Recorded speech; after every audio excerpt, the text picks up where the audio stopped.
Para no hacer de mí con un pedazo, para salvarme entre únicos e impares, para cederme lugar en su parnaso, para darme un rinconcito en sus altares.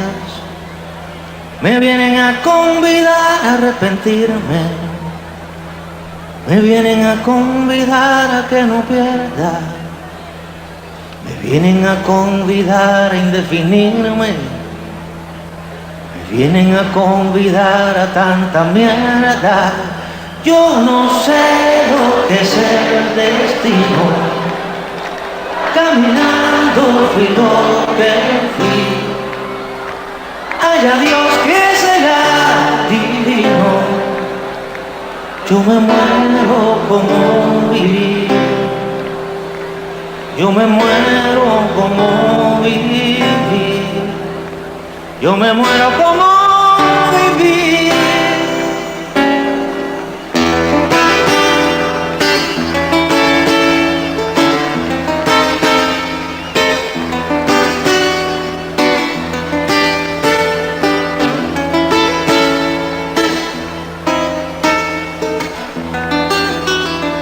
Yo quiero seguir jugando a lo perdido, yo quiero ser a la zurda más que diestro, yo quiero hacer un congreso de lo unido, yo quiero rezar a fondo un hijo nuestro. Dirán que pasó de moda la locura, dirán que la gente es mala y no merece.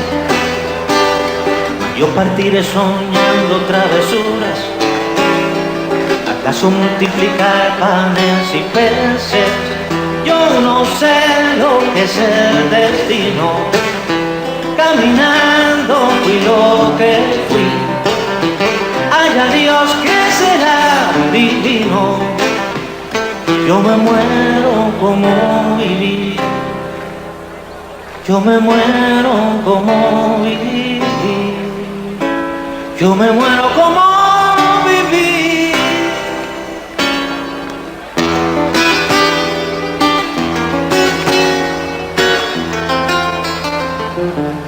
Yo me muero como viví, como viví. Yo me muero como viví, como viví. Yo me muero como viví.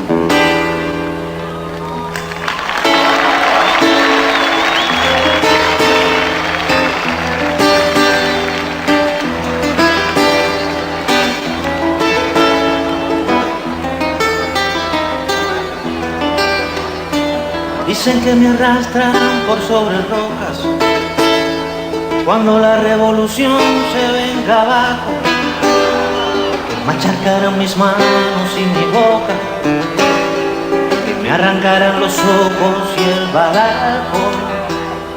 ¿Será que la necedad parió conmigo? La necedad de lo que hoy resulta necio, la necedad de asumir al enemigo, la necedad de vivir sin tener precio. Yo no sé lo que es el destino, caminando fui lo que fui. Haya Dios que será divino, yo me muero como viví, yo me muero como viví, yo me muero como viví.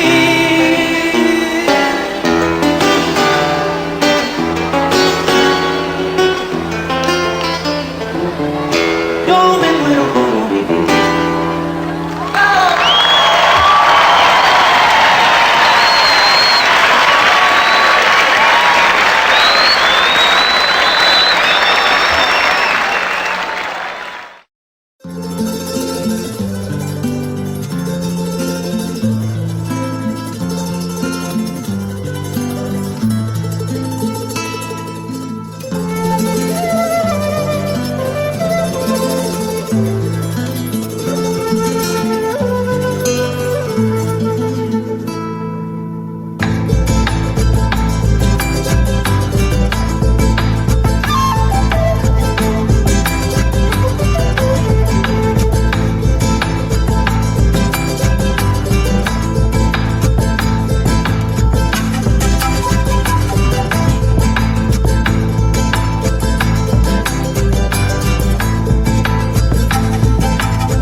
Pues nada, estamos en un nuevo Semente de Vencer. Hoy tenemos la oportunidad de charlar con Abel Prieto. Es un placer tenerte aquí y que nos concedas un pequeño rato de tu tiempo para poder hablar contigo.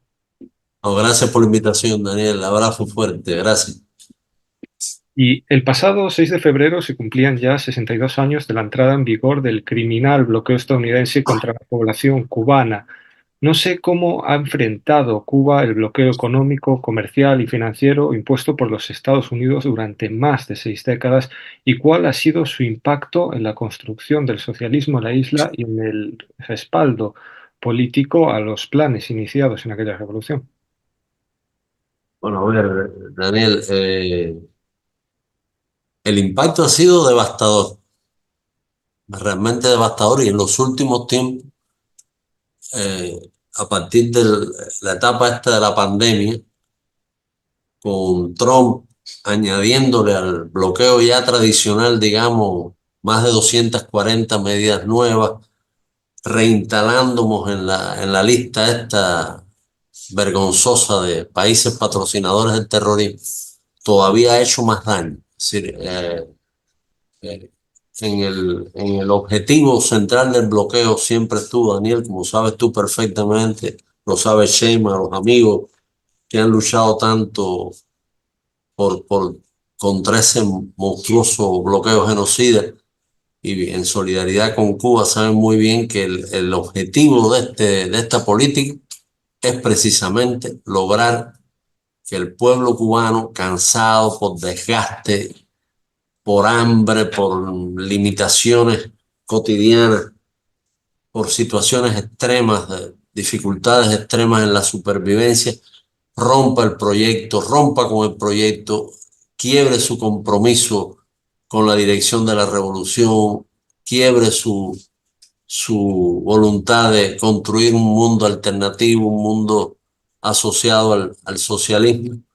eh, y no el capitalismo dependiente, envilecido en el que vivimos en los años desde que los Estados Unidos intervinieron en la guerra con España y implantaron una neocolonia acá en Cuba. Es decir, lo que quieren es que nuestro pueblo realmente se debilite su conciencia revolucionaria, se debilite su moral combativa, debilite su inspiración, la inspiración que nació con Fidel, que había nacido desde antes con Martí, pero bueno, con Fidel había renacido de una manera muy fuerte con la generación del Moncada, y que sencillamente se vuelva un pueblo de anexionistas. Aquí el anexionismo fue una corriente muy fuerte, la idea de que por geopolítica esta isla está condenada a subordinarse al imperio del norte, a ser una colonia de ese imperio, y esa fue una corriente desde el siglo XIX, que la tenemos hoy renacida, reflorecida. Lamentablemente hoy tenemos un neoanexionismo, gente ya cínica, gente que sencillamente están dispuestos a entregar todas las banderas. Eso es lo que pretenden, eso es lo que el famoso memorándum de Lester Mallory, que nuestro canciller Bruno ha citado muchas veces, la idea de que el pueblo derroque el gobierno a partir de las enormes dificultades para su vida cotidiana que plantea el bloqueo. Hoy tenemos dificultades, Daniel, tú lo sabes perfectamente, con las medicinas, con los medicamentos. Hoy tenemos dificultades con el combustible para mover el país, mover la economía, para la propia vida cultural. Ahora empieza la Feria del Libro y tuvimos el Festival de Cine y tuvimos el Festival de Ballet. Todo eso lo estamos haciendo en condiciones tremendamente difíciles. Y la gente lo agradece y la gente, el Festival de Teatro tuvo récord de asistencia en medio de esta situación donde prácticamente el transporte público está colapsado.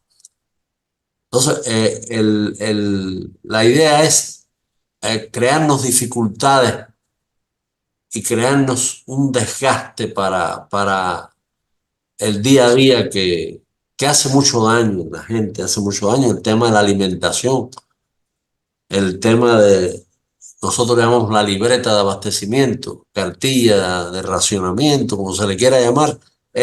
la canasta básica que se le llama, que es una productos alimenticios subvencionados que se le entregan a todos los cubanos. Eso hemos tenido enormes problemas para completar la canasta básica en este propio año. El año pasado hubo también muchas dificultades. Entonces, eso es lo que se pretende. Yo creo que ¿cómo hemos resistido? Me preguntabas tú. Yo creo que lo principal ha sido hablar claro con la gente.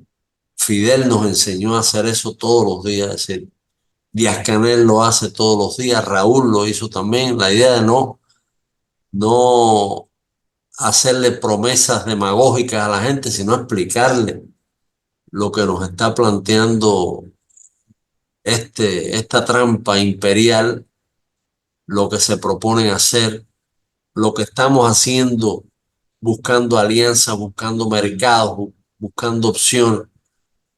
Yo creo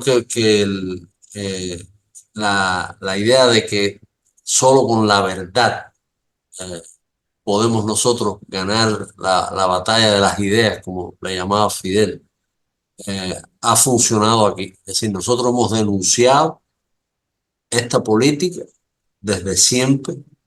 Hemos tenido un gran apoyo internacional. Esta política es condenada por la Asamblea General de Naciones Unidas todos los años. Y con excepción de Estados Unidos, Israel y algún otro, alguna islita del Pacífico, algún otro que reclutan los yanquis a última hora, el resto del mundo, de los gobiernos del mundo, votan contra el bloqueo. Una política inhumana, una política cruel, una política que provoca sufrimiento y enfermedades y muerte a gente nuestra, absolutamente inocente.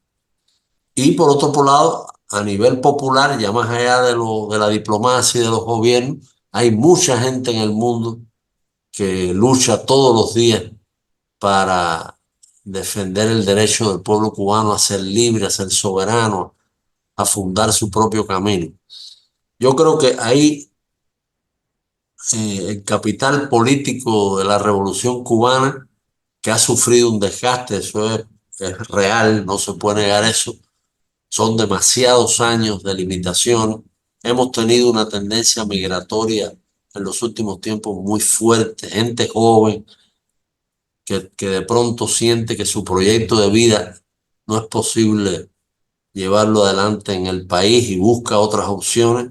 Eso no tiene nada que ver con la política, es resultado de ese bloqueo terrible y resultado de el, vamos a decir, la guerra cultural, la idea de que efectivamente mucha gente nuestra, que es penoso, llegan a Estados Unidos creyendo que van a ingresar triunfalmente en la clase media, y entonces después, si logran un empleo en una McDonald's, en una hamburguesera, es una cosa importantísima para ellos, porque pagar un lugar para vivir es carísimo. Es decir, son, vamos a decir, desventajas que no aparecen en las películas. Y, y mucha gente se va engañada y otros logran, vamos a decir, un nivel de vida relativamente, en términos materiales, relativamente digno, si se puede decir así. Lo que sí, ningún joven profesional cubano puede trabajar en su carrera. Ese es uno de los dramas de esto. Es decir, personas eh, que graduados aquí, universitarios, informáticos, de la Universidad de las Artes, el Instituto Superior de Arte, que después terminan en cualquier tipo de empleo, vamos a decir, que les permita alimentarse y quizás alquilar un agujero en algún lugar. Pero es muy, esa frustración, mucha gente la dice con toda claridad, es decir, los sueños son de una gran riqueza en términos materiales, también de un vacío espiritual escalofriante, porque implica desgajarse de un proyecto colectivo, desgajarse de un hermosísimo proyecto colectivo para ir a ser un esclavo asalariado en el norte. Es muy doloroso, es muy amargo, eh, porque yo, por ejemplo, mi generación, para mi generación, vivir en Cuba eh, tenía grandes ventajas, por supuesto, en términos de la gratuidad de la enseñanza, la calidad de la enseñanza, el clima cultural de este país. Yo estudié letras y arte en la universidad. Era todo muy gratificante y al mismo tiempo tenía las enormes limitaciones que implicaba la política de bloqueo y tenía la satisfacción infinita de formar parte de un proyecto colectivo. Es un dato que parece retórico, pero no es retórico. Es decir, un componente de, vamos a decir, de la felicidad. Una palabra que quizás emplearla a estas horas es un poquito curioso, pero bueno, suena extravagante, pero podemos hablar del concepto de felicidad. Un componente del concepto de felicidad que ha predominado, Daniel, en Cuba a lo largo de estos más de 60 años es que el individuo no es un solitario buscando sobrevivir a toda costa en un desierto, sino que el individuo se siente parte y participa de un proyecto colectivo, de un proyecto de nación, de un proyecto de sociedad. Eso, él se habló de eso con mucha agudeza, sobre todo si te relees El socialismo del hombre en Cuba del Che, vas a encontrar esa idea de que la sociedad se vuelve una inmensa escuela y el individuo abandona sus pequeñas mezquindades y se integra de una manera nueva a un colectivo. Pero bueno, eso es algo que también los jóvenes que emigran eh, sufren y sienten. Y ahora hicimos el evento Nación en Migración, Daniel, no sé si leíste algo de eso. Hicimos un evento Nación en Migración, fue excelente.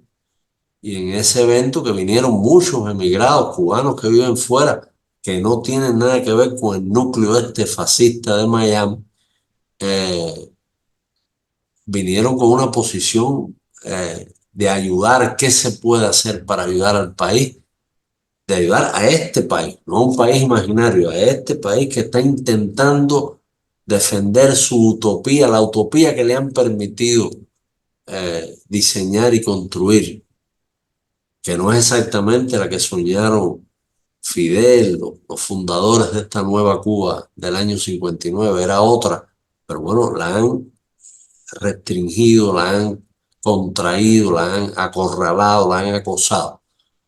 El, el, el hecho es que todo lo que haga, lo que divida, todo lo que tenemos hoy tenemos un componente, Daniel, que ustedes dominan perfectamente y luchan contra esas tendencias.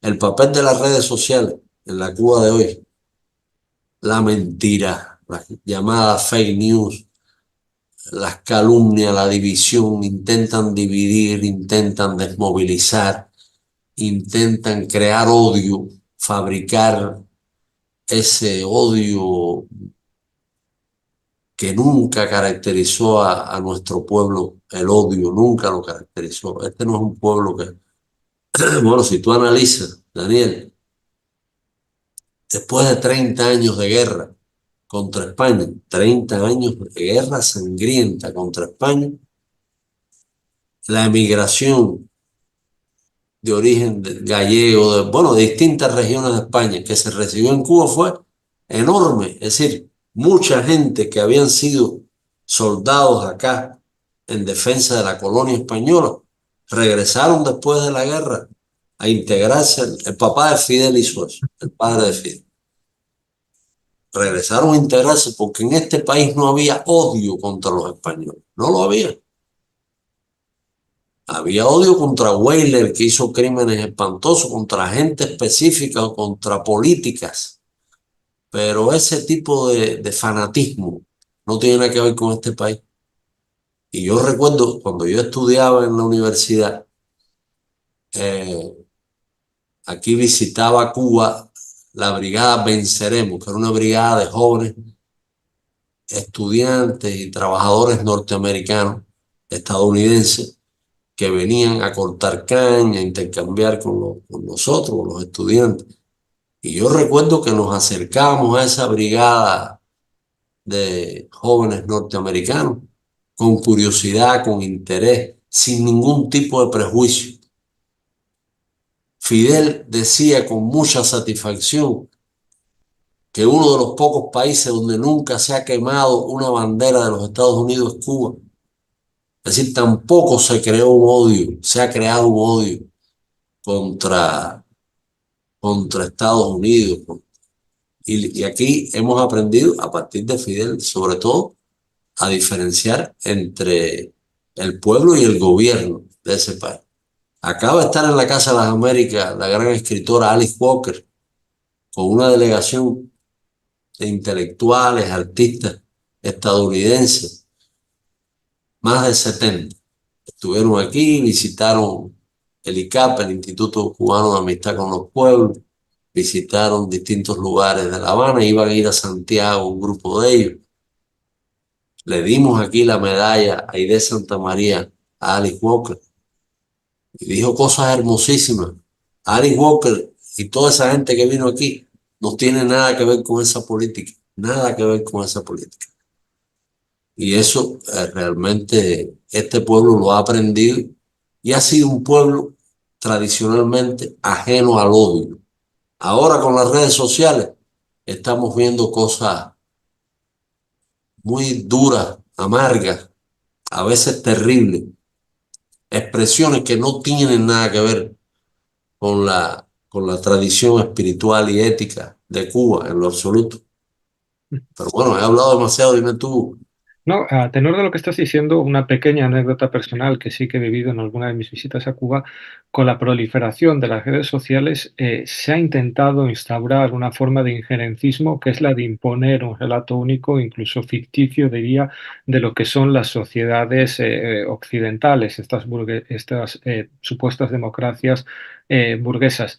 Yo en una de mis visitas pude hablar con un camarero cubano, teníamos una pequeña charla, yo asistía con un compañero que era carpintero y recuerdo que el camarero cubano era muy aficionado al béisbol y uno de sus grandes sueños era poder tener una gran televisión en donde ver las finales de los campeonatos y él nos preguntaba si aquí era posible y nosotros le explicábamos que bueno, en aquel entonces era posible con un sueldo viviendo más o menos relativamente sin ser al día. Dio la casualidad que uno de mis compañeros acababa de instalar en su casa esas televisiones con una plataforma en que poder moverla y se la enseñó. Y el camarero cubano nos dijo, ese es uno de mis sueños. Eh, claro, mi compañero explicó, mira, pero es que yo trabajo, tengo un contrato 8 horas, pero suelo trabajar 10, 12, mi sueldo es pequeño, me tengo que desplazar muy lejos, vivo en una casa en la que casi no puedo pagar el alquiler. Le estuve explicando las situaciones de precariedad en la que viven gran parte de los trabajadores en el Estado español.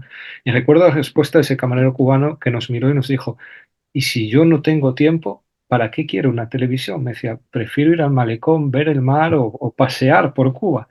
Y a mí me chocó porque el relato que se imponía allí era el del consumismo, pero así que el cubano abría los ojos a la realidad del trabajador occidental, comprendía que eso no era vida. También me costó mucho explicarle a algunos de los compañeros cubanos con los que pude pasar aquellas jornadas la realidad de los desahucios. Se desconocía la realidad de que muchísimos trabajadores occidentales se podían quedar sin casa, sin nada, sin ninguna posibilidad, algo que era totalmente inconcebible para el cubano. Entonces te quería preguntar si esa red injerencista a través de las nuevas tecnologías, de artistas, incluso todos conocemos ejemplos de artistas patrocinados para poner ese ejemplo de sueño americano o europeo, están impactando en la red, sobre todo en la juventud cubana, ¿Y cómo podríamos hacer para que ese horizonte que considero sigue teniendo la sociedad cubana de un futuro colectivo, de un futuro en el que nadie queda atrás, también sea visto por el trabajador occidental como una realidad? Muchos de los trabajadores que hoy en día estamos protestando en el Estado español, en Europa, ahora mismo vemos a los agricultores, lo único que piden son situaciones de seguridad que en Cuba se dan por hechas, están garantizadas por la revolución. A ver, Daniel,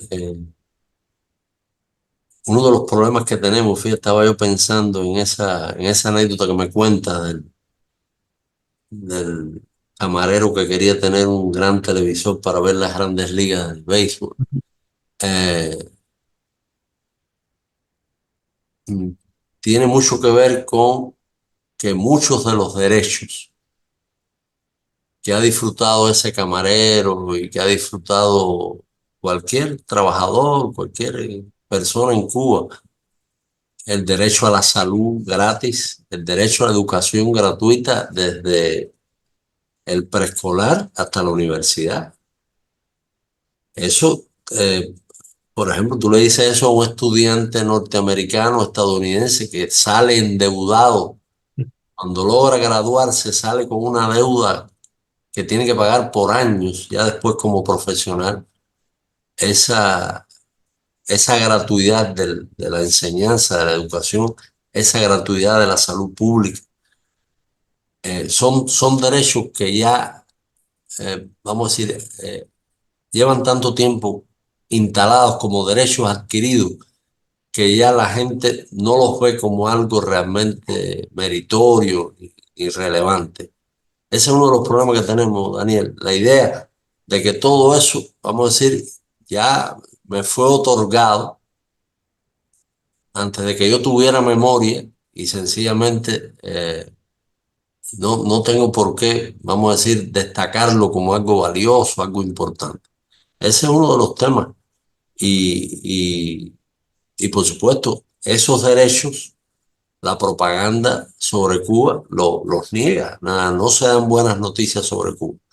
Todo lo que se dice sobre Cuba es negativo, con excepción de lo que hacen ustedes y otros muchos núcleos de amigos que están buscando ofrecer una visión objetiva, digna de lo que ha hecho este pueblo, de lo que ha logrado construir. Pero yo creo que ese tema de entender lo que el socialismo cubano, tan atacado, tan acosado, eh, y en medio de tantos obstáculos, ha logrado darle a varias generaciones de cubanos, eh, realmente habría que buscar fórmulas para que esto se conociera, en primer lugar dentro de Cuba y en segundo lugar también como imagen internacional. Mira, la enorme victoria de las vacunas cubanas eh, en- frente a la COVID, frente a la pandemia, que fue lo que nos salvó como pueblo, porque fíjate, Trump vio en la pandemia una oportunidad de liquidar este país. Acuérdate que la primera gran campaña era eh, crear un corredor humanitario en Cuba. En Miami pedían una intervención humanitaria. ¿Tú sabes en qué terminan esas intervenciones humanitarias? Es decir, la idea de que Cuba no iba a poder manejar la pandemia. Y, y con Matanzas, con Cárdenas, con algunos lugares donde se complicó mucho la situación hospitalaria, eso no se promovió esa idea de que tenían que venir desde fuera los yanquis a salvarnos. Imagínate tú qué salvador es eso. El, la vacuna esa cayó del cielo. De pronto fue un genio que se le ocurrió hacer esa vacuna. Esas vacunas, pues, son varias. No, sencillamente, este país había hecho una inversión en el campo de la formación científica, en lo que se llamaba en la época de Fidel el polo científico. Recuerdo, eso el compañero de Escanel lo ha repetido mucho.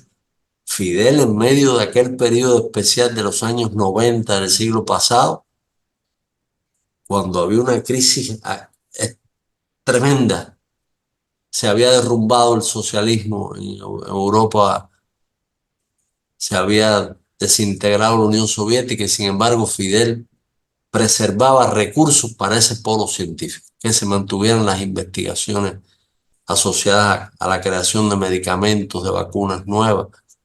Me acuerdo que se había creado la vacuna antimeningocóxica, que había sido muy importante, sobre todo para el mundo del sur. Yo recuerdo que Fidel hablaba, Daniel, de que todo este mundo del sistema de salud bajo el modelo neoliberal era muy cruel con el mundo del sur, porque de pronto los investigadores, los científicos del sur, los demás talentos emigraban al norte, donde estudiaban los medicamentos necesarios para enfermedades del norte. Estudiaban sobre diabetes, estudiaban sobre hipertensión, sobre esto, sobre lo otro, cáncer, pero no investigaban sobre la malaria, sobre tragedias que atenazan al sur. Y él decía eso, Fidel hablaba de eso, de cómo la colonización, ya en términos espirituales y culturales, influye incluso en algo tan concreto como eso, como por dónde van las investigaciones de un centro científico. Si están pensando realmente en los pobres de la tierra, como decía Martí, o en las clases medias, los millonarios, que son los que pagan los tratamientos caros, costosos. Esas vacunas nacieron de todos esos planes, Daniel, de todos esos proyectos, de toda esa visión de las cosas asociadas a las necesidades del pueblo, a las necesidades de la gente. Y realmente fueron, efectivamente, como se ha dicho muchas veces, las que nos salvaron en medio de la crisis. El gobierno de Donald Trump no permitió que nos vendieran ventiladores pulmonares cuando estuvimos en una situación crítica con los ventiladores pulmonares. No permitió que nos vendieran oxígeno medicinal cuando se nos rompió la principal planta de fabricar oxígeno medicinal. Hubo gente que murió por esa política de acoso perversa y era el momento de liquidar. La pandemia se pensó que era el momento de liquidar finalmente esta pesadilla que ha sido para los yanquis tener aquí en el continente latinoamericano una revolución como la nuestra. Pero bueno, fracasaron en eso y tiene que ver con algo que no apareció coyunturalmente. Es decir, no apareció a partir de una filosofía, de conceptos bien establecidos y que tenían que ver con aquella frase de Fidel: el futuro de Cuba tiene que ser necesariamente el futuro de hombres, tiene que ser necesariamente un país de hombres y mujeres de ciencia y de pensamiento. Es decir, eso es lo que siempre pensó Fidel. De hecho, incluso en lo peor de la pandemia tenemos que recordar que no solo esa insistencia en la investigación, en la cultura, en la ciencia, en el gobierno de la Revolución cubana salvó a la propia población cubana, sino que también en esos peores momentos Cuba mostró gala de su solidaridad internacionalista enviando brigadas médicas a otros países, incluso en Europa. No sé si ese internacionalismo, me viene a la memoria también la Operación Carlota, las brigadas médicas cubanas en lo peor de muchas pandemias anteriores en África. Ese internacionalismo ha evolucionado también la forma de pensar, de actuar, es intrínseco al propio cubano. Mira, bueno, Cuba realmente, fíjate, bueno, ese internacionalismo con la revolución se convirtió en algo mucho más masivo y trascendente. Pero Cuba fue porcentualmente el país que más voluntarios mandó a la guerra civil española a luchar del bando republicano. Si porcentualmente, que vamos a decir, era el país que nos había dominado colonialmente y que había resistido los intentos de emanciparnos durante 30 años como te expliqué hace un momento. Pero la guerra civil española, como le llaman, que es un nombre esquematizado, caricaturesco, fue realmente una ofensiva fascista y Franco estuvo apoyado por Hitler y Mussolini todo el tiempo. Eh, Esa traición terrible que ha hecho tanto daño eh, al mundo entero, pero en España en particular. eh, en Cuba se vivió como algo muy que concernía profundamente a todos los cubanos. Eh, Aquí, acuérdate del impacto en Cuba de la visita de Lorca, y poco tiempo después asesinaron a Lorca. Eso hizo mucho daño no solo en los sectores intelectuales, pues, se convirtió muy rápidamente en un símbolo para nosotros. Este país tiene eso metido en su corazón, pero con la revolución adquiere un peso mucho mayor y una extensión mucho mayor. Eh, Fidel citaba mucho una frase de Martí: patria es humanidad. Ay, si tú quieres, no tienes que tú. Fidel citaba mucho esa frase de Martí, Daniel: patria es humanidad. Es decir, la idea de que eh, defender la patria no es defender tu aldea, no es defender tu pequeña comunidad, eso, el propio Martí ridiculizó ese sentimiento, habló del aldeano vanidoso, es decir, creerte tú un pequeño rey en tu aldea mezquina, mediocre. Para Fidel, como para Martí, la humanidad entera tenía que ver con lo que tú tenías que sentir como patria. Y eh, el, el hecho es que muy tempranamente la Revolución Cubana empezó a enviar médicos, empezó a enviar maestros, y en un momento determinado en África sobre todo enviamos soldados Realmente Cuba tuvo mucho que ver, como sabes tú, Daniel, y como reconoció Mandela cuando vino acá, tuvo mucho que ver con la derrota del apartheid y por supuesto la liberación de Namibia, la integridad de Angola como nación. Es decir, en África, Fidel dijo que teníamos que ir a pagar la deuda de todos aquellos esclavos que habían construido nuestra nacionalidad y que habían participado. Los esclavos de origen africano participaron en las guerras de independencia contra España y han estado en todas las luchas del pueblo cubano. Y la cultura cubana no se puede entender sin el componente africano. La espiritualidad cubana no se puede entender sin el componente africano. Aquí realmente la religión mayoritaria no es la católica, que es lo que se dice, vamos a decir habitualmente, son las religiones de origen africano. Son realmente las religiones de origen yoruba, las religiones de origen conga, son las religiones mayoritarias en la población cubana y todas las mezclas posibles, ¿no? Eh, pero eso, Fidel decía que era una deuda de sangre. Todas aquellas personas arrancadas de sus familias, arrancadas de sus comunidades, obligadas a negar su cultura, obligadas a negar sus raíces, desterradas, extirpadas de su medio natural y obligados a trabajar como animales de sol a sol. Eso es algo, una deuda. Fidel lo interpretaba como una deuda moral. Ahí el componente, Daniel, de la ética, el componente de la moral, que es tan importante en el pensamiento de Fidel como lo fue en el pensamiento de Martí y realmente de los fundadores de la nación cubana, componente ético. Hay un libro de Cintio Vitier que se llama Ese Sol del Mundo Moral, que te recomiendo, un libro impresionante. Ese Sol del Mundo Moral, utilísimo para entender de dónde venimos los cubanos. Ahora,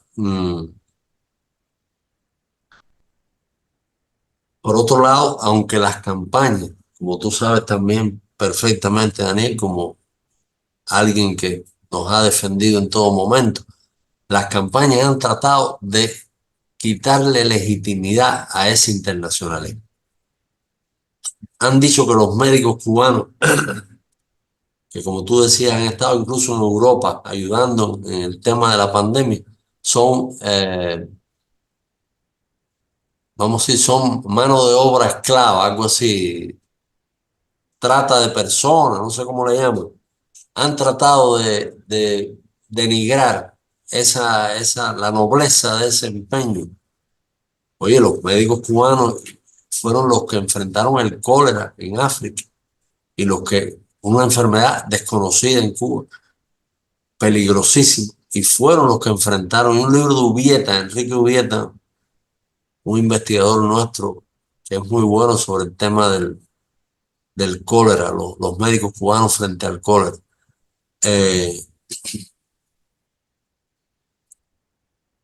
La idea es quitarle a eso su, su resplandor heroico, quitarle todo lustre y convertir a esos médicos en mercenarios, gente eh, que está haciendo eso por otras razones ajenas absolutamente a los ideales. Pero los maestros cubanos y los propios soldados cubanos, que se movieron a miles y miles de kilómetros de su patria y se arriesgaron, muchos perdieron la vida también. Y como dijo Mandela, mucha gente va a África a robar sus recursos, a saquear sus recursos. Cuba es el único país que ha ido a África a dejar sus muertos, a, a compartir con el pueblo africano sus desventuras y a luchar por su redención. Los discursos que hizo Mandela en su visita a Cuba fueron extraordinarios. Seguramente tú los has leído, sobre todo uno es excepcional, que fue en el acto del 26 de julio, creo que en Matanzas, donde Mandela dijo un discurso hermosísimo. Pero bueno, es algo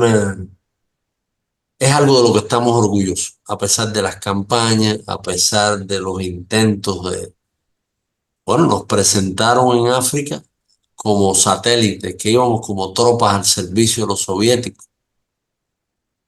Y muchas veces el propio Fidel dijo, si nosotros nos guiamos por las ideas de los soviéticos de cómo dar la guerra en África, todavía estaríamos ahí, dijo Fidel años después, porque realmente Cuba tuvo que tomar sus decisiones, por supuesto, siempre en colaboración con los angolanos, en el caso de Angola y con todos los movimientos de liberación que tuvieron que ver con ese asunto. Es decir, nosotros nunca fuimos en papel de colonizador en ninguna parte. Y, y eso es algo que nos enorgullece y que deberíamos tratar de que la gente más joven, que ya no tuvo oportunidad de ir a esos lugares, conozca mejor esa historia. Son páginas de la historia nuestra que son realmente ejemplares. Hay un investigador italiano que vive hace muchos años en Estados Unidos que se llama Piero Gleijeses. No sé si lo conoce. Mm. Está casado con una hermana de Yoko Ono. Fíjate, Setsuko Ono, una persona encantadora, que es también escultora, Setsuko. Piero tiene un libro que se llama Misiones en Conflicto sobre Cuba en África. Es extraordinario. Y Piero dice que en términos de proyección internacional, la ética de la revolución cubana no se puede comparar con nada, porque siempre hemos actuado apegado a los principios. Aquella frase de Fidel, Daniel, no mentir jamás ni violar principios éticos. Eso ha estado en el centro de nuestra política exterior, en el centro de nuestras acciones internacionalistas, siempre, en todo momento. Y es como algo que tiene que ver con cosas sagradas para nosotros. Ahora, son sagradas para la gente más joven que está enloquecida con las redes sociales, con el mundo de la idiotez, de la tontería, los famosos. Es una gran batalla que tenemos que dar, Daniel, contra los fetiches de la colonización cultural, toda el plan para la gente joven, que es convertirlos en idiotas lo más rápidamente posible, en idiotas útiles. Ustedes lo están viviendo también, y mucha gente joven inclinándose hacia el nuevo fascismo. Los votantes de Milei, la mayoría de los votantes de Milei en Argentina son muy jóvenes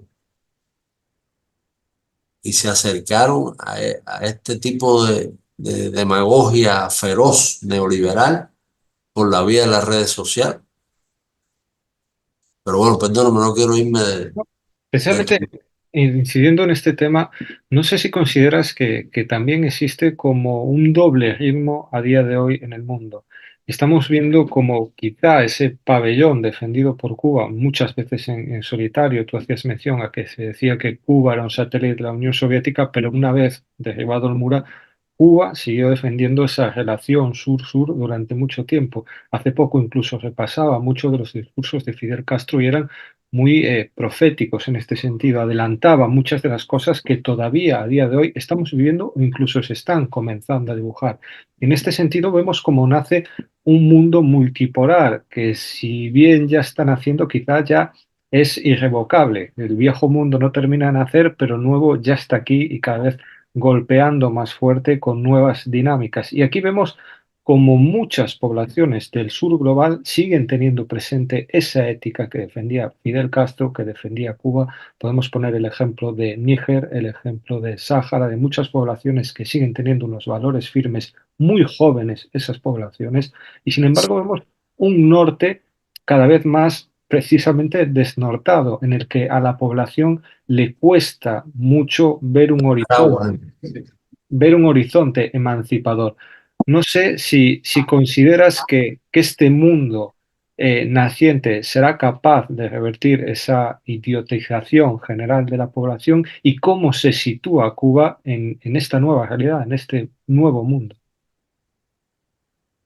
A ver, Daniel, bueno, yo acabo de estar en un evento aquí en el Palacio de Convención, un evento internacional se llama Universidad 2024.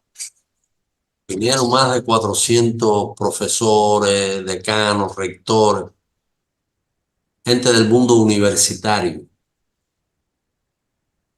gente, me imagino, muchos de ideas de izquierda, otros de cualquier tipo de filiación política, pero gente interesada en el tema educacional y en el tema de las funciones emancipadoras, vamos a llamarle así, de la cultura y de la educación.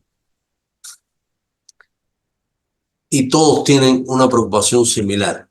Todos tienen una preocupación similar, gracias, por este asunto de los retrocesos, Daniel, en términos intelectuales y culturales que estamos viviendo. Lo que le llaman la comprensión lectora, ese índice, que hay una gran alarma, porque la gente, sobre todo la gente muy joven, sabe leer, saben descifrar los signos que están en un papel o en una computadora, en una tablet o en el teléfono, pero no saben entender, no saben descifrar qué mensaje tiene un texto determinado. Es decir, hay una operación intelectual esencial que se les escapa.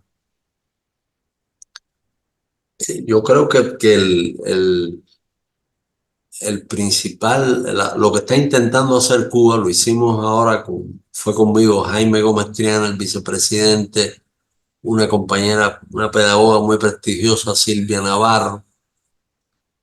Fuimos a un panel en ese evento que te digo, y lo hemos hecho en otros eventos internacionales.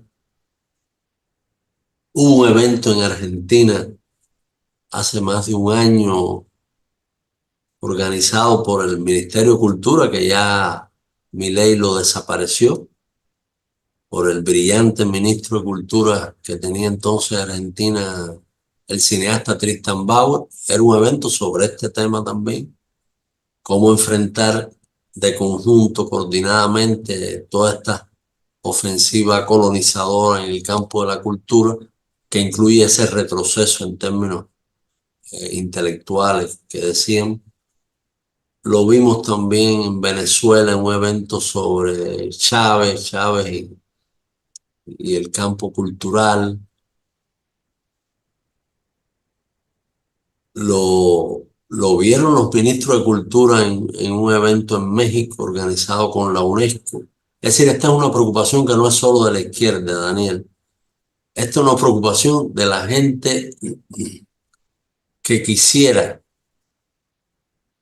que las nuevas generaciones tuvieran, digamos, un pensamiento crítico con respecto a todo este amasijo de mensajes contradictorios, fragmentados, inconexos, la mayoría pueriles, donde lo esencial se va perdiendo permanentemente. Supuestamente es la sociedad más informada de todos los tiempos y paradójicamente es quizás un momento donde la información veraz está en retroceso también, donde se habla de posverdad, donde las fronteras entre verdad y mentira se desdibuja, se difumina.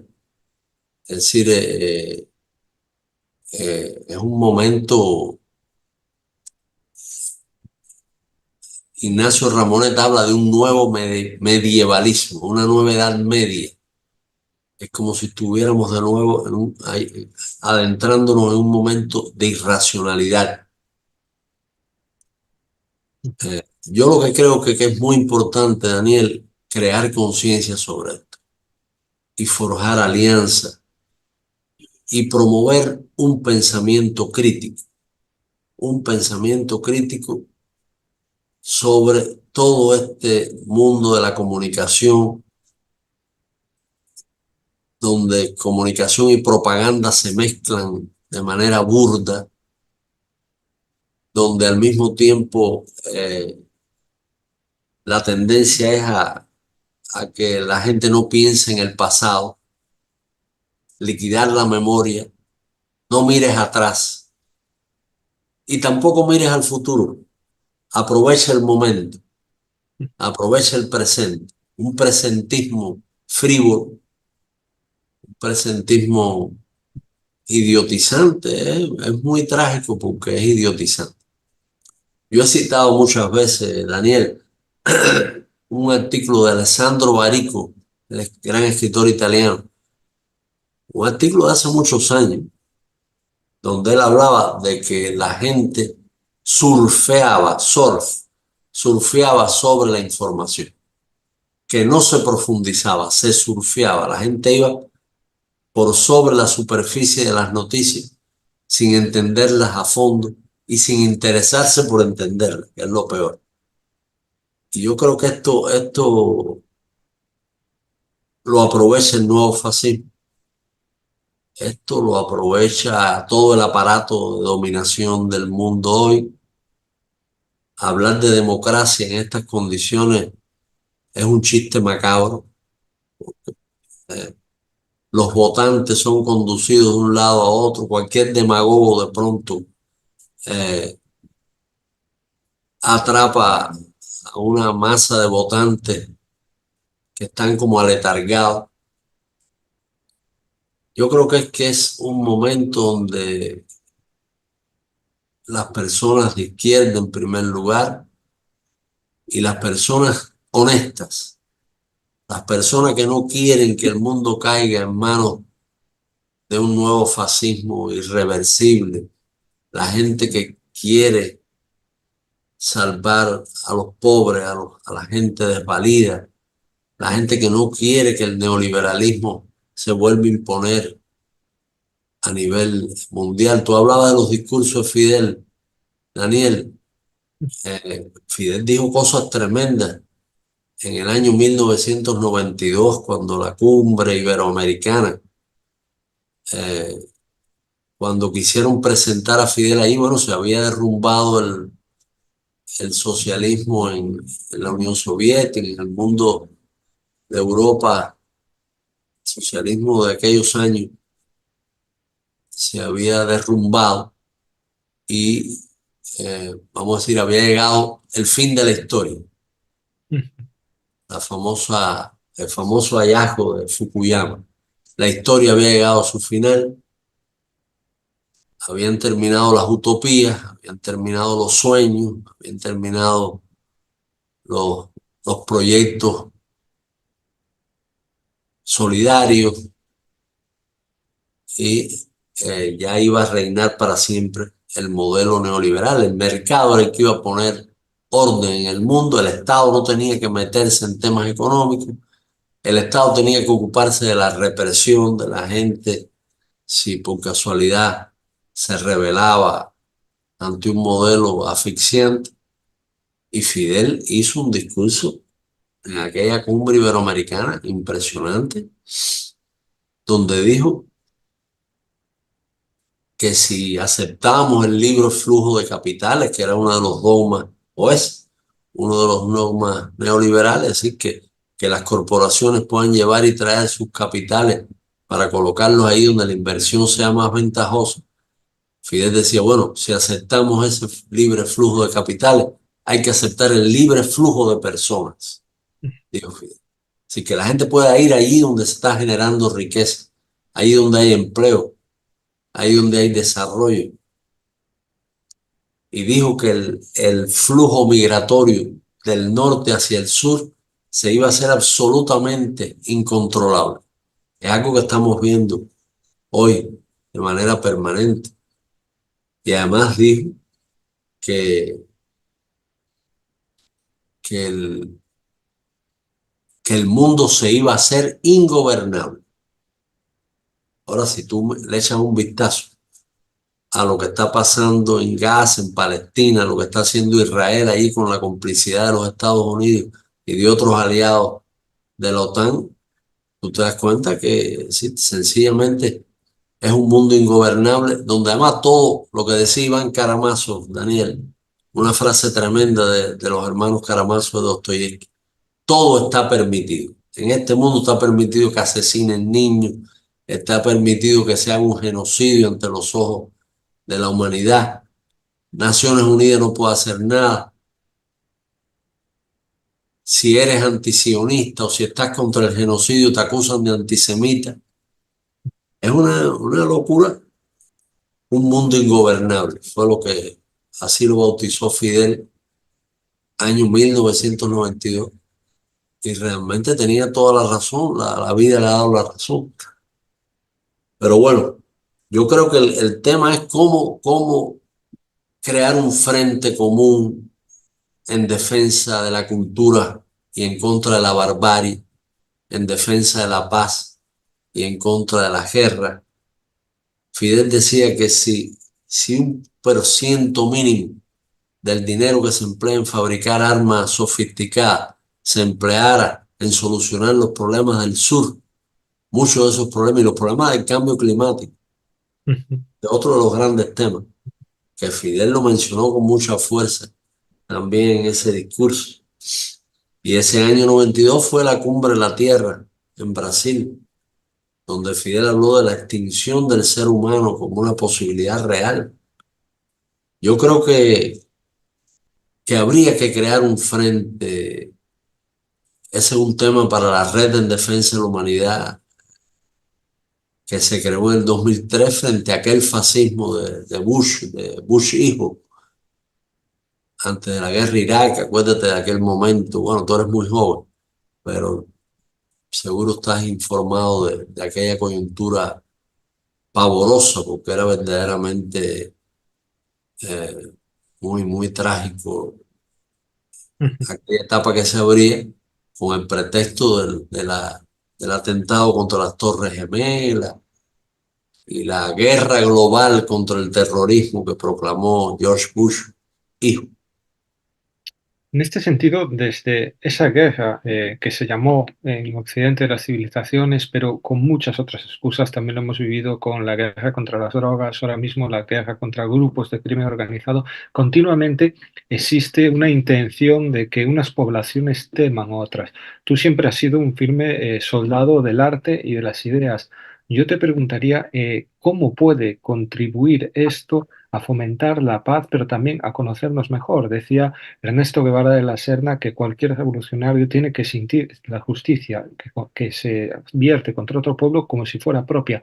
No sé si el potenciar editoriales que transporten el pueblo, el pensamiento del pueblo cubano, pero también del palestino, del chino, del brasileño, a nuestro mundo, es algo también que puede abrir las puertas a esa esperanza de una humanidad comunicada entre sí. Por ejemplo, a día de hoy, en todos los países se conocen las competiciones deportivas estadounidenses, se conoce el cine de Hollywood y no se conocen otras realidades como puede ser la producción cinematográfica de la India, que es mayor a la estadounidense. No sé si en ese camino tenemos que avanzar firmemente, porque si los pueblos no nos conocemos, no nos identificamos como seres humanos, como iguales, en ocasiones es muy difícil hacer llegar esos discursos políticos que no están faltos de razón, pero que les falta quizá ese pozo de que nos identifiquemos unos a otros.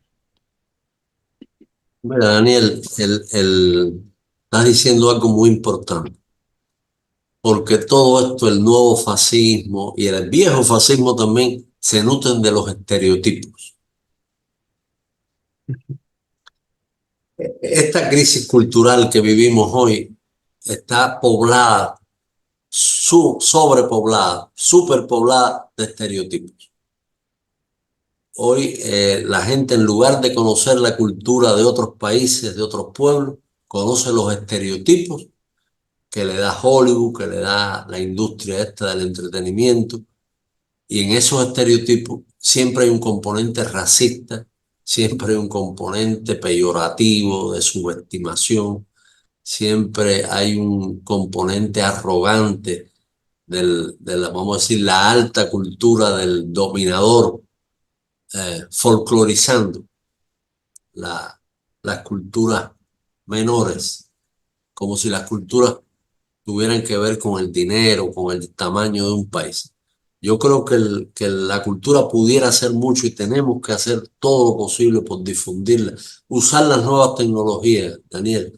Tenemos que usar las nuevas tecnologías. Coño, si se usan las nuevas tecnologías para promover los chismes de la vida privada de Shakira, Piqué, del otro famoso, del otro, de Justin Bieber, de fulanito, menganito, y tenemos a nuestros adolescentes consumiendo toda esa chatarra todo el tiempo, esa droga de la idiotez. ¿Por qué no inundamos las redes? ¿Por qué no inundamos con las tecnologías, como tú decías, el cine del mundo del sur, la música del mundo del sur? Es decir, que no está, vamos a decir, no es una cultura enlatada, no es una cultura mercenaria, es una cultura auténtica, porque muy pronto no vamos a saber diferenciar lo que es auténtico en términos culturales, Daniel, de lo que es basura para vender. Eso verdaderamente eso significa una enorme pérdida para el ser humano, que de pronto no haya jerarquía en términos culturales. A esto nos trajo toda esta locura posmoderna, que todo es legítimo. Es decir, no te avergüences de lo quiche, no te avergüences de lo... No, todo. eh, Siempre hay un lugar bajo el sol para la chatarra, la basura. Nos hemos llenado de basura. Hoy, al contrario, lo que está quedando excluido es la auténtica poesía. Ninguna editorial publica poesía. Ninguna editorial publica un gran libro de indagación, de análisis. Se reeditan los clásicos, no sé, quizás sí. Quizás para una élite se leen esos clásicos reeditados, se analizan, se evalúan. El primer libro, eso se lo decía yo a alguien el otro día, el primer libro que publicó la Revolución, Daniel, tú lo sabes, fue El Quijote. el primer libro publicado por la imprenta nacional. Todavía no se había hecho la campaña de alfabetización y publicamos El Quijote en una tirada masiva y se vendió en los estanquillos de periódicos. No había librería suficiente. Se vendió en los estanquillos de periódicos. Es decir, de pronto nos apropiamos de esa enorme novela excepcional como un símbolo de emancipación, como un símbolo de... Ahí tienes Patria es Humanidad. El Quijote se hizo cubano. Eso es muy importante. Ahora, ¿cómo nosotros ahora logramos?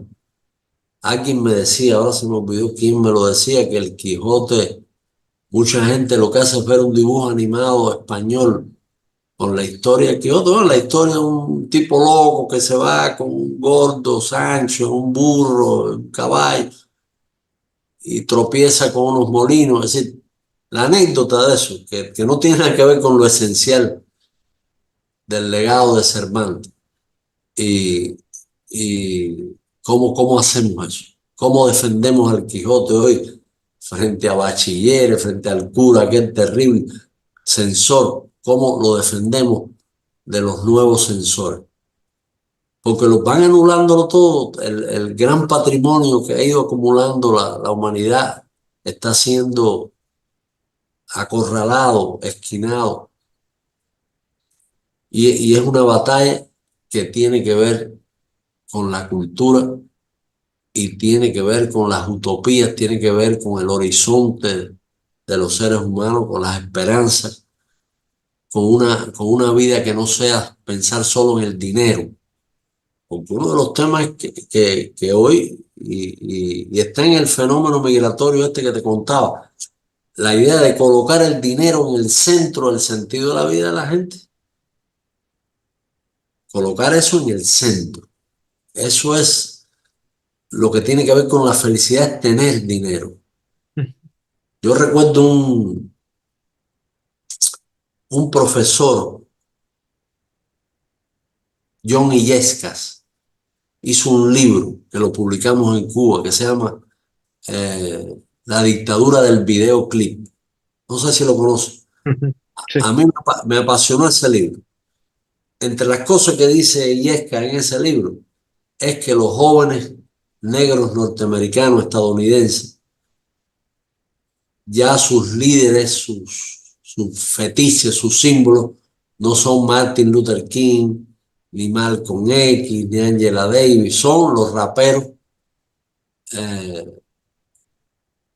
llenos de cadenas de oro, con grandes automóviles, una corte de mujeres hermosas, rindiéndoles pleitesía, ¿tú entiendes? Y sobre todo dinero, con mucho dinero. Es decir, un joven afroamericano no quiere imitar a Malcolm X ni a Martin Luther King, lo que quiere es imitar al rapero millonario. Es muy trágico eso también, es decir, porque en el panteón de héroes de un adolescente es muy importante. Todos los que tuvimos ese panteón, que supongo que tú lo hayas tenido, yo lo tuve siempre y todavía lo tengo, eh, ese panteón imaginario. Es muy trágico. Tú tienes ahí al Che, lo estoy viendo junto a ti, y el pañuelo palestino. Tú tienes tu panteón ahí. Ahora, de pronto vas a quitar al Che y vas a poner a un rapero porque tiene dinero. Bueno, si es un rapero con grandes ideas, con grandes valores, pudiera ser, pero un rapero porque tiene dinero, en lugar del Che o en lugar de Martin Luther King. Son cosas mm, que cuando tú vas, que a veces lo que también se pretende que todo esto se vea, Daniel, disperso. El sistema te presenta todo esto en fragmentos. Es una imagen fragmentada. Todo el tiempo una imagen fragmentada de la realidad, del mundo, de tu destino, de ti mismo. Te presentan tu identidad fragmentada también. Bueno, ¿cómo luchar contra eso? ¿Cómo trabajar con la cultura? Yo creo que sí que la cultura y la ética, fíjate, no es solo la cultura con el componente ético luchar contra la crisis cultural y contra la crisis ética que vive el mundo, unidos, unirnos. Yo aspiro a que este sitio, este foco de difusión que tienen ustedes, Chema y tú y otros compañeros, Iñaki, podamos hacer una alianza con la Casa de las Américas, aliarnos, tenemos que aliarnos. Las personas que confiamos en que hay otro mundo posible, que es realizable y que incluso es imprescindible diseñar ese mundo desde hoy, ¿no? De hecho, citas a la Casa de las Américas, que ha sido una institución que ha tenido un papel primordial en esta batalla. No sé cómo ha evolucionado desde su fundación en 1959 hasta la actualidad. Nos dabas una pista de los focos de disputa que consideras realmente importantes, pero no sé si a día de hoy realmente consideras que debe haber focos primordiales que hace años no parecían estar encima de la mesa. Hacíamos un adelanto con las nuevas tecnologías, pero no sé si nos puedes dar unas pinceladas de qué son los objetivos más primordiales para una institución tan importante como la Casa de las Américas. A ver, Daniel, bueno, hoy, este año la Casa de las Américas es su 65 aniversario, cumple su 65 aniversario, nació en abril de 1959, fundada por Fidel y por Aidé Santa María. Esta institución se adelantó al plan de los americanos de expulsar a Cuba de su familia espiritual y cultural. Así que se preveía, eso Aidé lo dice muy claramente, que los gobiernos de América Latina, bajo la presión de los Estados Unidos, rompieran con el gobierno revolucionario de Cuba, y lo hicieron. Y la idea era que hubiera, al margen de lo gubernamental, hubiera una institución trabajando con los núcleos de artistas, de creadores, de escritores. Y bueno, el premio que se dio por primera vez en el año 60, el premio literario, que es el más importante que damos, lo vamos a dar este año, en abril, y tenemos una plataforma en internet, porque se enviaron por la vía digital los textos. ¿Hay cuántos mil? 1300. Hay más de 1000, ya hay más de 1000, ¿eh? Ya cerró y hay más de 1300. Ya cerró la convocatoria y hay más de 1300 obras presentadas, es récord. Bueno, es una cifra importante, porque desde el punto de vista del premio en metálico, lo que da el premio Casa es algo simbólico. En este mundo donde los premios Planeta, Alfaguara, los premios de las grandes editoriales son operaciones de marketing y dan verdaderamente una cuantía en términos metálicos, en términos monetarios, impresionante. Pero la gente sigue creyendo en este premio. Eso es muy interesante y muy estimulante, Daniel. Saben que es un premio a la calidad, saben que no es un premio, no tiene que ver con el mercado, no tiene que ver con, que es uno de los grandes dramas hoy, la cultura reducida a mercancía, reducida a divertimento y reducida a mercancía. Eso es muy trágico. La Casa de las Américas mantiene sus conceptos fundacionales en este sentido, Daniel. Estamos trabajando sobre todo para colocarnos a través de las redes, a través de las nuevas tecnologías, ya no tan nuevas tecnologías, colocarnos realmente en una plataforma de comunicación lo más influyente posible. Nos damos cuenta que el frente comunicacional es vital en el mundo de hoy, es vital absolutamente. Y trabajamos en eso todos los días. Vamos a iniciar un programa de televisión que lo vamos a colocar a su vez en las redes. Ahora, a partir de los próximos meses, va a estar en la televisión cubana y lo vamos a transmitir en las redes sobre nuestra América, sobre creadores, grandes artistas, grandes creadores, grandes obras de nuestra América, que cada vez se conoce menos, Daniel. Cada vez se conoce menos en los propios países de origen de los grandes artistas. los fetiches made in USA están ahí predominando todo el tiempo, con su carga de idiotez, con su carga colonial. Es muy, muy tremendo eso que está ocurriendo y tenemos nosotros que utilizar eso. Y como bien decías tú, hay que saltar por encima de los estereotipos, hay que mostrar la riqueza cultural y espiritual de nuestra América y del mundo del sur en general. No puede ser que ese enorme caudal en términos de creación eh, de todos los tiempos que tenemos quede absolutamente ignorado, quede o caricaturizado o folclorizado, que fue una palabrita que me dio un visitante aquí que estuvo aquí y que realmente estuvo muy bien usada esa palabra, porque se folcloriza. Nuestras culturas, incluyo la gran cultura española, la gran tradición de la cultura de la emancipación española, es o olvidada o omitida o folclorizada. No sé si está Chema por ahí, lo voy a ir incorporando, pero te quería preguntar también, nuestro canal es precisamente antiimperialistas.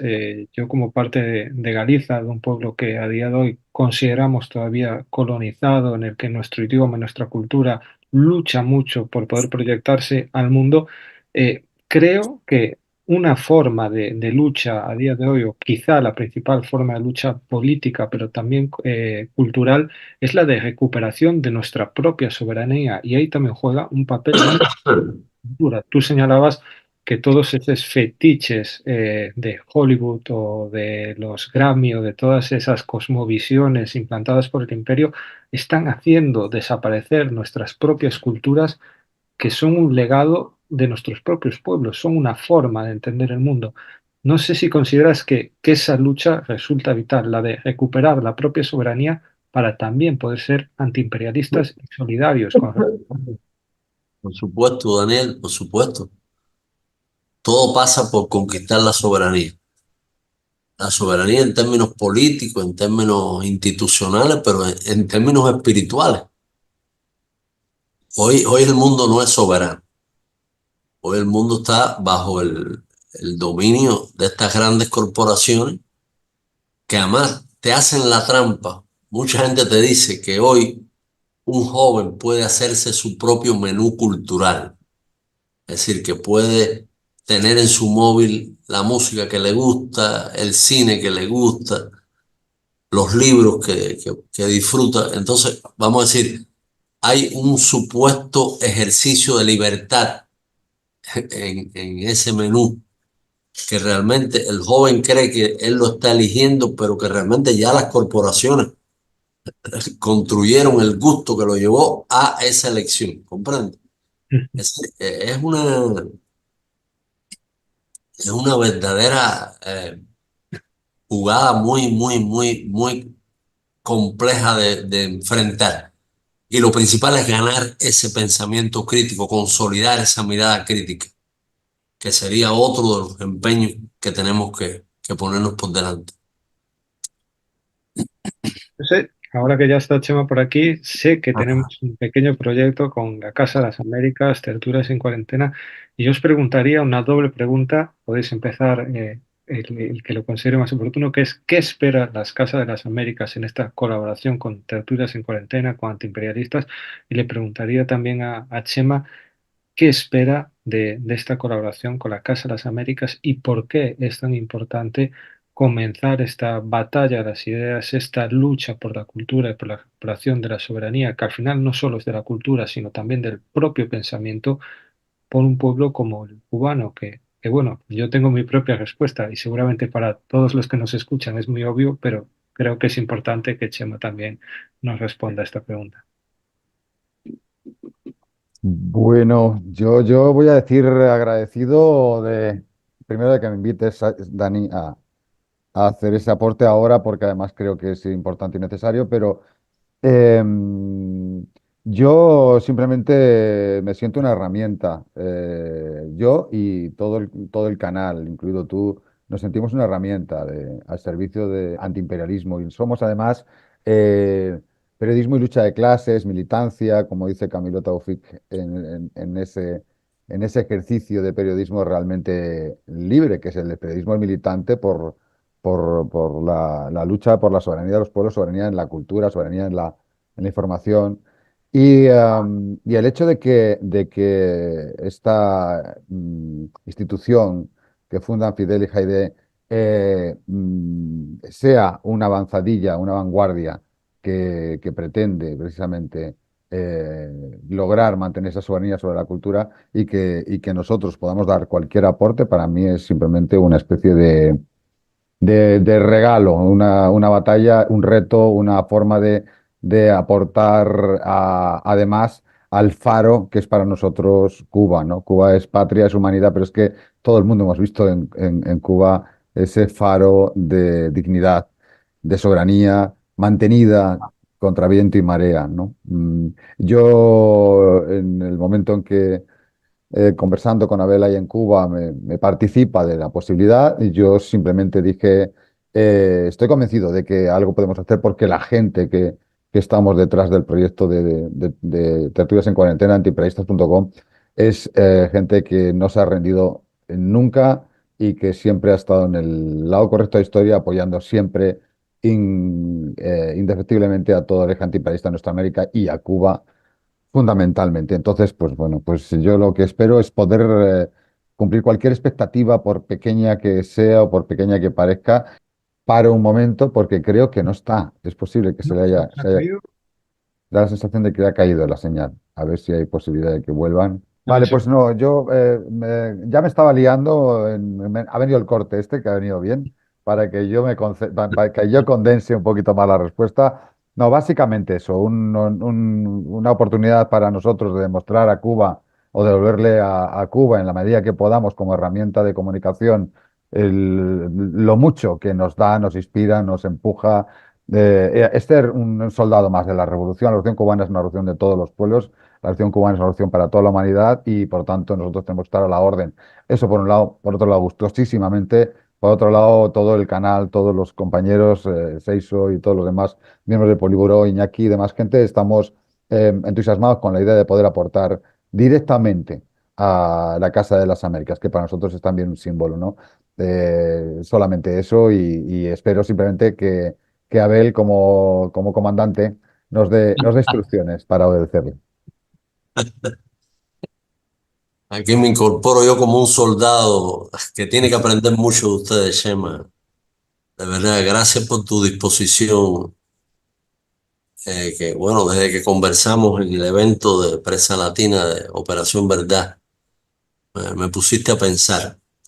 Yo creo, Chema, Daniel, que quizás una de las prioridades que tenemos nosotros, la Casa de las Américas, en estas circunstancias, es precisamente ser más eficiente eh, en términos comunicacionales, en términos de tejer alianzas, articularnos con amigos como ustedes que son entrañables y, y tratar de que la voz de Cuba, la voz de la Casa de las Américas, la voz de la integración, la voz de Bolívar, la voz de Fidel, de Chávez, de los que fundaron esta nueva esperanza en nuestro continente, no se disuelva. Ese golpe terrible del personaje este que fue elegido en Argentina eh, fue una cosa muy dolorosa. Ya habíamos tenido a Bolsonaro, sí, ya el fascismo había aflorado, bueno, habíamos tenido a Pinochet nada menos, eh, acompañado del gran paquetazo neoliberal, es decir, aquella tesis extraordinaria de Naomi Klein, la doctrina del shock. Es decir, con el golpe militar se crearon las condiciones para implantar el modelo neoliberal con los Chicago Boys, todos los manuales terribles, que ahora vemos a este personaje en Argentina haciendo algo similar. Fascismo y neoliberalismo. Sin olvidar nunca algo que tú dijiste, Chema, en el evento de prensa latina, de que el fascismo puede tener disfraces supuestamente democráticos. Y acordarse siempre algo que dijo Marinelo, Juan Marinelo, el gran intelectual cubano, en Valencia, en España, en uno de los congresos que se hicieron de escritores en defensa de la cultura, 1927, Marinelo dijo: no se puede combatir el fascismo sin atacar al mismo tiempo a su hermano gemelo, el imperialismo. Es decir, imperialismo y fascismo son hermanos gemelos. Sería cuestión de una cosa, una caricatura formal separarlos. Son hermanos gemelos sin ninguno, casi siameses, podría decirse. Pero es muy importante lo que están haciendo ustedes, Chema, Daniel, lo que están haciendo otros compañeros, amigos, hermanos en el campo de la comunicación. Conocía mucho en el evento de Prensa Latina. Ahora en marzo se hace el evento Patria, que tiene objetivos similares también en el campo comunicacional. Cómo lograr que realmente se abran fisuras en la maraña esta de las mentiras de las oligarquías derechistas y del imperialismo. Cómo lograr abrirle un espacio a la verdad. Una cosa que yo creo, Chema, que es importante, Daniel, es, por ejemplo, hablando de Palestina, que sé que tenemos que conversar unos minutos de ese pueblo heroico que está sufriendo hoy un etnocidio, un intento de etnocidio. Me hablaron ayer en el evento ese que le comenté a Daniel, que se está haciendo en Cuba de universidades, Universidad 2024. Me hablaron de que una delegada de Canadá dijo que muchos jóvenes canadienses estaban encontrando en la causa palestina una inspiración para movilizarse por primera vez en su vida como jóvenes del mundo este del limbo que se ha diseñado para ellos, ¿no? Y eso quiere decir que evidentemente medios como antiimperialistas.com, como otros medios alternativos, se están escuchando y están, vamos a decir, enriqueciendo la información hoy. Tú mismo me decías que en la televisión pública en España era difícil encontrar una mención crítica del genocidio israelí y sionista. Pero bueno, evidentemente, si esto está llegando a jóvenes canadienses, esa movilización extraordinaria que hubo prácticamente en todas las ciudades en España en favor del cese del genocidio y de la libertad para Palestina, quiere decir que hoy el mundo de lo alternativo está influyendo en esta jungla mediática donde las grandes corporaciones quieren realmente tener absolutamente el monopolio de las falsas verdades que circulan continuamente. Y es algo que nos tiene que animar y en esta alianza, que más que alianza, no me gusta alianza, es un poquito empobrece la idea de este vínculo fraterno que estamos construyendo, que es más que una alianza, es un vínculo entre hermanos. Tenemos que pensar. Yo quisiera de verdad que la presencia de la Casa de las Américas fuera frecuente y utilizara ese liderazgo que han ido logrando ustedes, ese espacio que han ido consolidando ustedes, utilizarlo para precisamente que las ideas de Fidel, de Aidé, de Retamar, la idea de la gran misión anticolonial de la Casa de las Américas, de Martí, por supuesto, pudieran ampliarse más, pudieran reclutar gente. Creo que hay una cosa que nos decía Fidel, no subestimar ningún canal, ninguna vía, no subestimar ningún espacio, no subestimar ningún espacio. Él quería incluso que los revolucionarios fuéramos como misioneros, tocando de puerta en puerta, llevándole la verdad a la gente, la buena nueva, que es que hay una alternativa, que no es el genocidio cotidiano y silencioso del neoliberalismo y del capitalismo. Ahí cuenten con nosotros, Chema, de verdad, con muchísima humildad, no como comandante, como soldados, subordinados a ti, a Daniel, a Iñaki, al buró político de antiimperialistas.com. Cuenten con nosotros como aprendices en este oficio verdaderamente tan complicado, que es la primera línea de combate, sin ninguna duda. Sí lo creo. Sin duda extensiva también las palabras de Chema, que para nosotros es un placer poder caminar hombro a hombro con vosotros, con la Casa de las Américas, con Cuba y en la tarea que tenemos por delante, sin duda creo que se conseguirán victorias. Y hacías mención a Palestina y precisamente creo que Palestina ha funcionado también recordándonos esa buena nueva de que la revolución todavía es posible, que la resistencia es más necesaria que nunca y precisamente tú hacías mención a esa anécdota en la que estudiantes canadienses hacían suya la causa palestina y volvían a salir a las calles. No sé si consideras que Palestina está sirviendo también en cierta medida de faro, de ver que en las peores condiciones todavía es posible no solo la resistencia, sino también estamos viendo que proyectan su arte, su cultura, sus ganas de vivir, su esperanza en un futuro.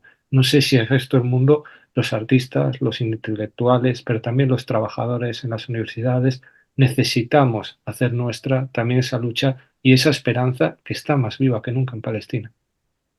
Pues fíjate, Daniel, grandes artistas, Roger Waters, grandes artistas han sufrido, y algunas grandes actrices de Hollywood han sufrido represalias por ser solidarios con Palestina. Es de verdad, es una dictadura mundial de una ferocidad implacable y que haya tanta gente en las calles.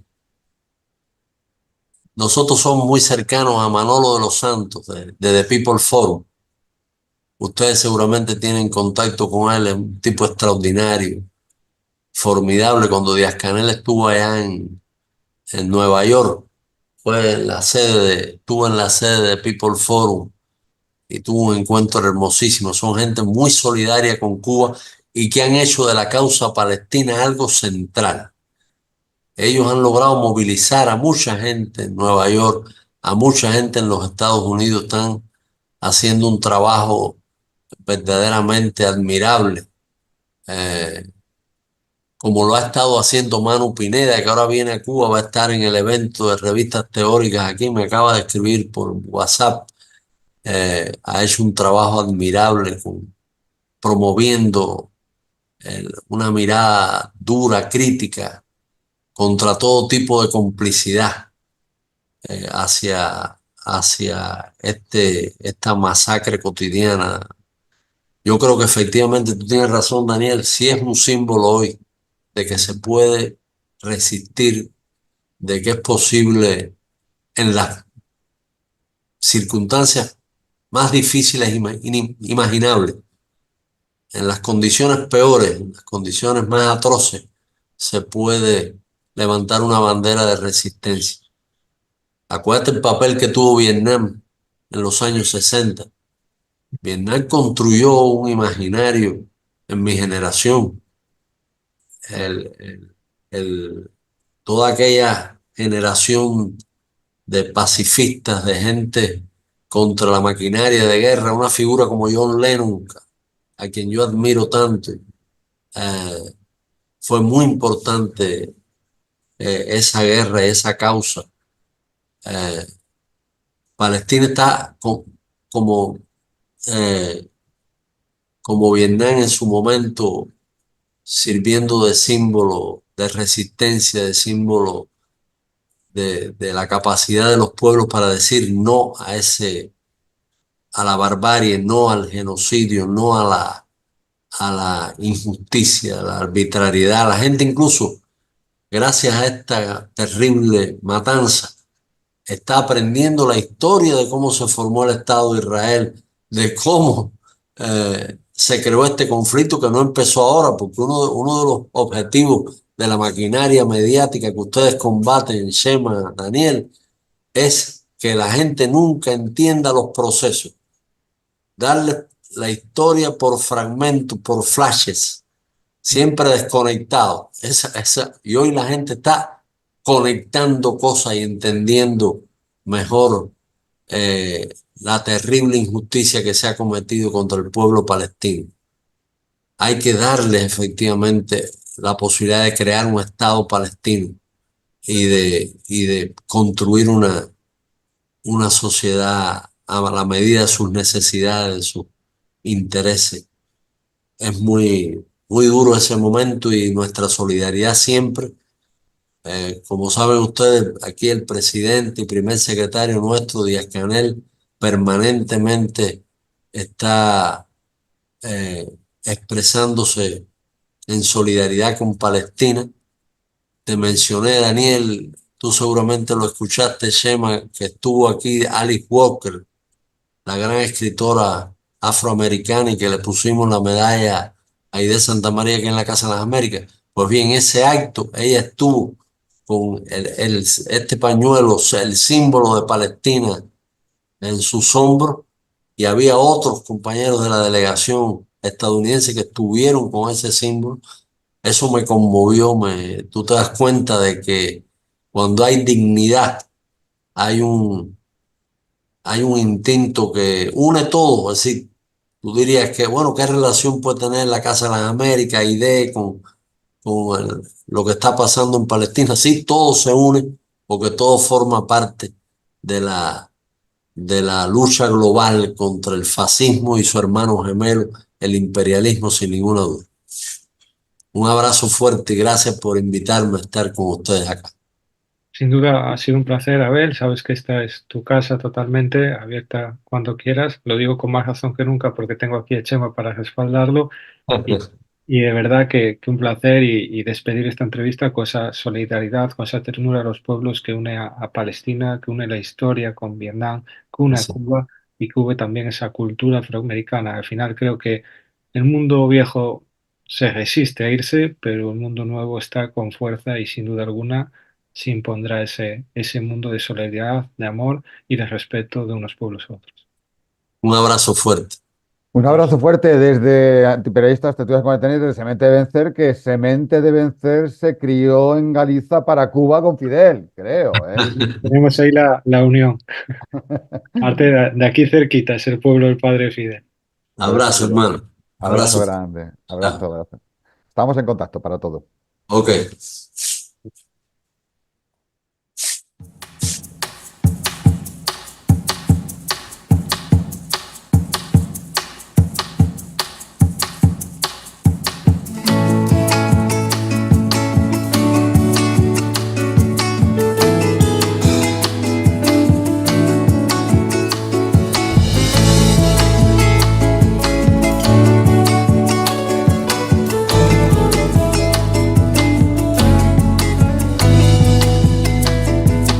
Siempre me pregunto, ¿ellos quiénes son?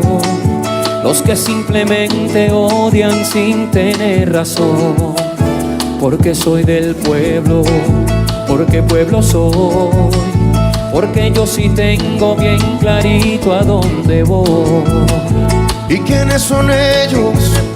Los que hoy me señalan con indiferencia o como se les da la gana. No somos distintos, pero nos separan ese despotismo que gobierna sus miradas. Creo que hace falta corazón para amar a la patria, para honrar nuestra nación. Creo que hace falta corazón para hacer la tregua por la paz y por amor. Venga. Pueblo, pueblo, levanta la cara, que a la noche oscura le llega su madrugada, porque tu bandera nunca más será volteada por los indolentes que hoy la tienen pisoteada. Pueblo, levanta la cara, que a la noche oscura le llega su madrugada, porque no habrá lluvia ni tormenta huracanada para apagar el sol cuando nos llegue la mañana. Aplauso para Israel de buena fe, venga. Omar Acedo, belleza de canción.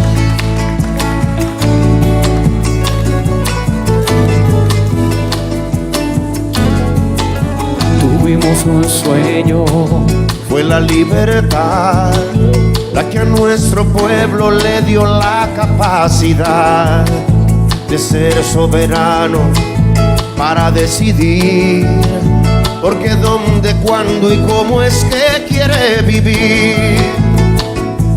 creo que hace falta entendimiento para erradicar el odio que estamos viviendo. Creo que hace falta sentimiento para comprender que juntos seríamos perfectos. Todo el mundo con el coro, venga. Pueblo, pueblo, levanta la cara, que a la noche oscura le llega su madrugada, porque tu bandera nunca más será volteada por los indolentes que hoy la tienen pisoteada. Pueblo, pueblo, levanta la cara.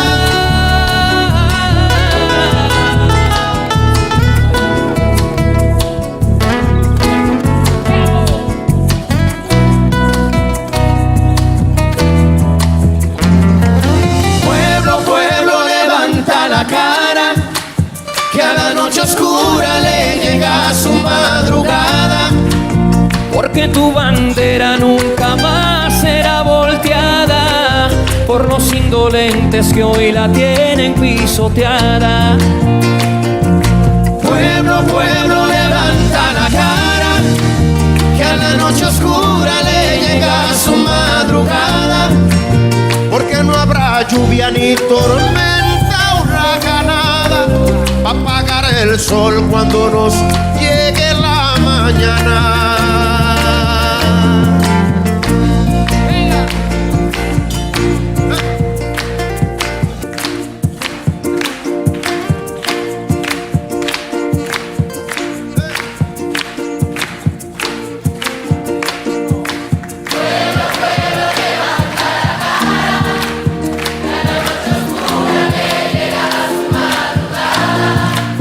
Porque tu bandera nunca más será volteada.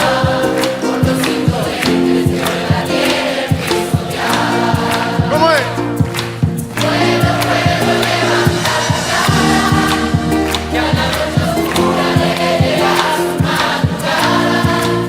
Porque no habrá lluvia ni tormenta huracanada para apagar el sol cuando nos llegue la mañana. Venga.